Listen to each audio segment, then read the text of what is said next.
Hello friends, আজ নতুন আরেকটা ব্লগে তোমাদের সকলকে স্বাগত। আজকে আমরা সবাই মিলে ঘুরতে বেরিয়েছি।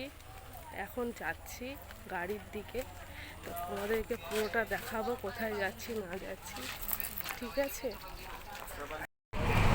আমরা এখন চলে এসেছি প্রেম মন্দির দর্শন করতে সন্ধেবেলায়, কারণ সন্ধেবেলায় প্রেম মন্দিরের ভিউটা খুবই সুন্দর। চারপাশে খুব সুন্দর লাইটিংয়ের ব্যবস্থা আছে, আর মন্দিরটা এক একবার এক এক রকম কালার হচ্ছে।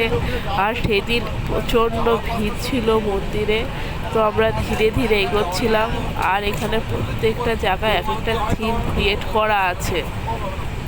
এখন আবার আরেকটা কালার ক্রিয়েট হয়ে গেছে, খুবই সুন্দর। দেখো, খুব ভিড়, প্রচণ্ড ভিড় ছিল, আমরা ভিতরে প্রবেশ করতে পারছিলাম না।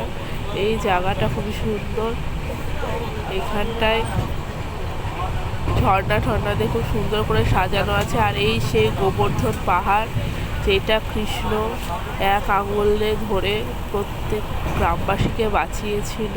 তো এই হচ্ছে সেই পাহাড়।